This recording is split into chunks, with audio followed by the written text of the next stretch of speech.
सबको जय मसीह की। एक बार फिर आप सबके साथ जुड़ना हमारे लिए बड़े ही आनंद की बात है।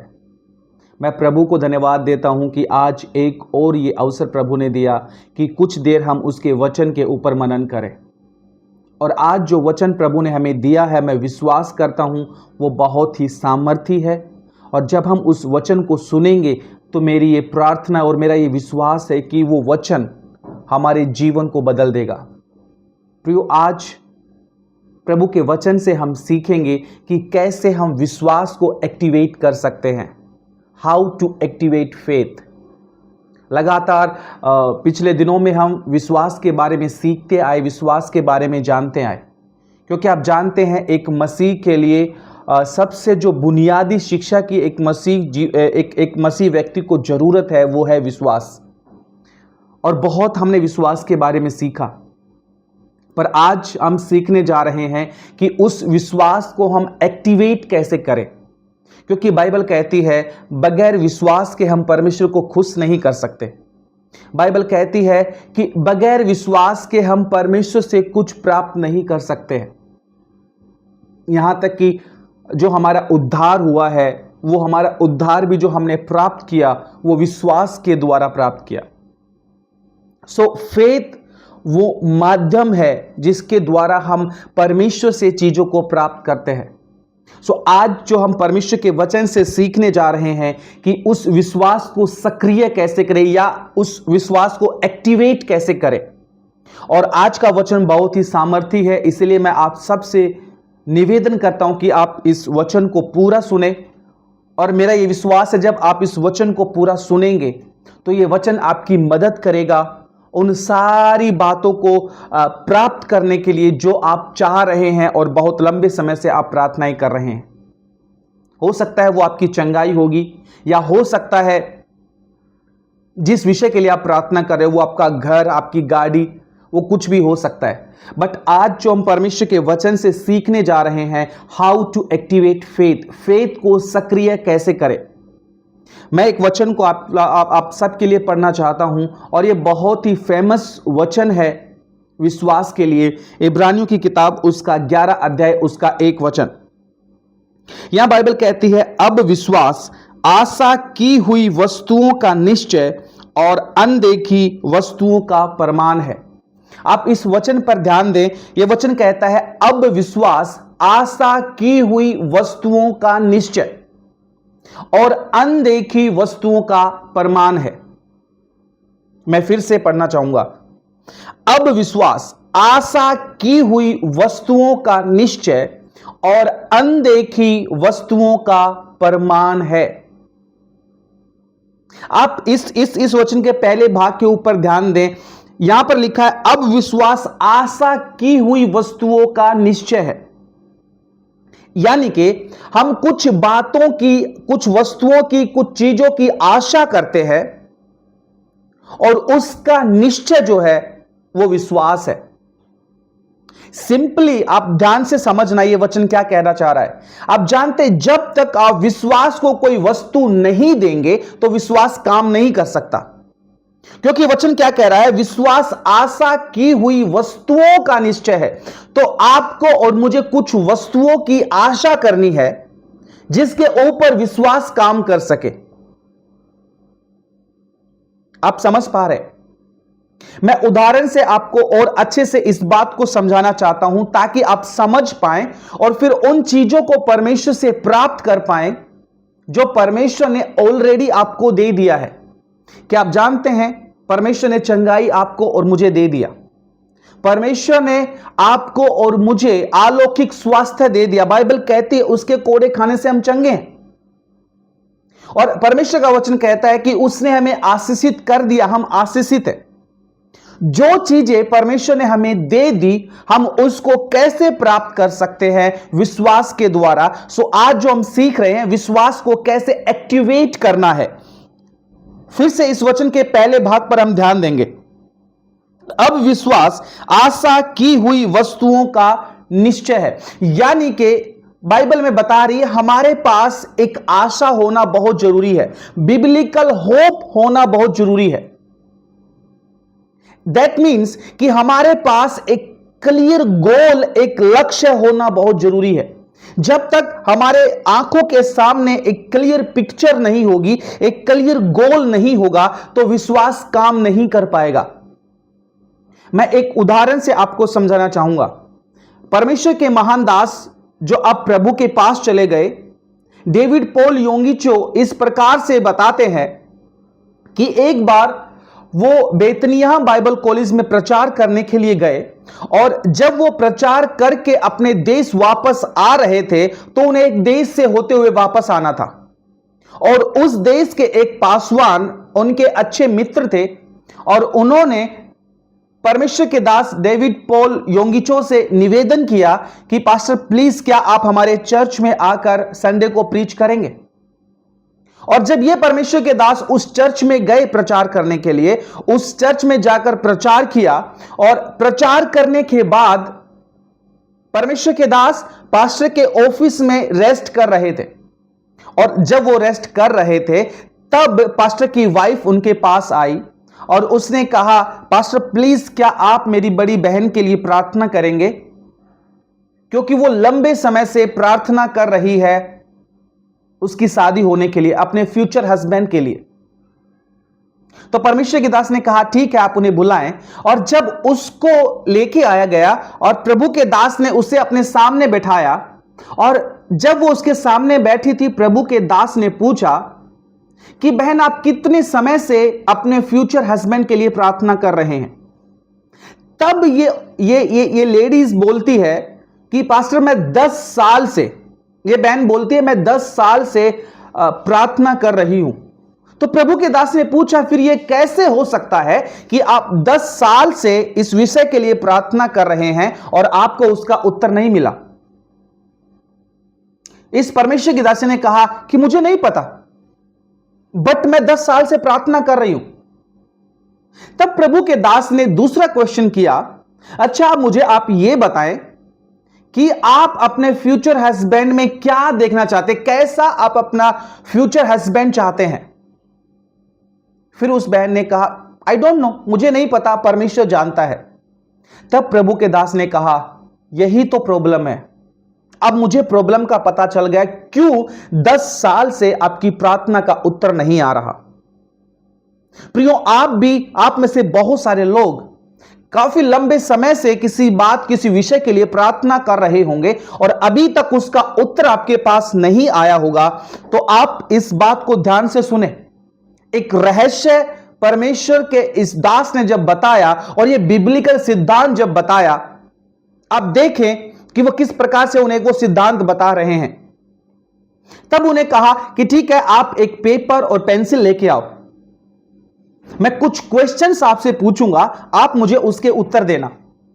और जब पेपर और पेंसिल लेके आया गया तो पहला क्वेश्चन परमेश्वर के दास ने पूछा कि अच्छा मुझे बताओ आपको आपका हस्बैंड कैसा चाहिए, मतलब वो कैसा होना, मतलब किस देश का होना है, इंडियन होना है, अफ्रीकन होना है, या जिस देश में वो थे उस देश के बारे में बात किया, कैसा होना है। तो उस बहन ने बताया कि ऐसा ऐसा इस देश का मेरा हस्बैंड होना है। अब दूसरा क्वेश्चन परमेश्वर के दास उससे पूछते हैं, अच्छा मुझे यह बताओ आपका फ्यूचर हस्बैंड 6 फीट लंबा होना चाहिए या 5 फीट छोटा होना चाहिए। तब उसने बोला कि 6 फीट लंबा। उसने बोला लिखो। फिर तीसरा क्वेश्चन उसने पूछा, आप मुझे बताओ वो गोरा होना चाहिए, काला होना चाहिए, कैसा उसका रंग होना चाहिए। उसने कहा वो हैंडसम होना चाहिए, गोरा होना चाहिए। तो उसने बोला लिखो। इस बात को भी उसने लिखा। और उसके बाद उसने पूछा, अच्छा मुझे अब यह बताओ वो कौन सी जॉब करता हुआ होना चाहिए। तब उस बहन ने कहा गवर्नमेंट टीचर होना चाहिए। बोला कि लिखो। फिर उसने कहा उसके अंदर कौन सी हॉबीज होना चाहिए। उसने कहा वो म्यूजिशियन होना चाहिए। तब परमेश्वर का दास ने कहा लिखो। इस प्रकार से परमेश्वर के दास ने उससे 10 क्वेश्चन पूछे और उसका उत्तर लिखने के लिए कहा। जब वो 10 क्वेश्चन पूछे गए, वो उत्तर लिखा गया, अब उसके सामने एक क्लियर पिक्चर थी।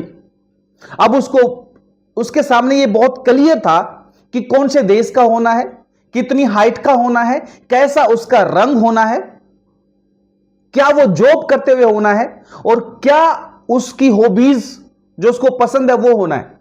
अब सब चीजें क्रम वाइज तरीके से परमेश्वर के दास ने उस बहन को लिखने के लिए बोला, और फिर कहा, बहन अभी आप अपनी आंखें बंद करो।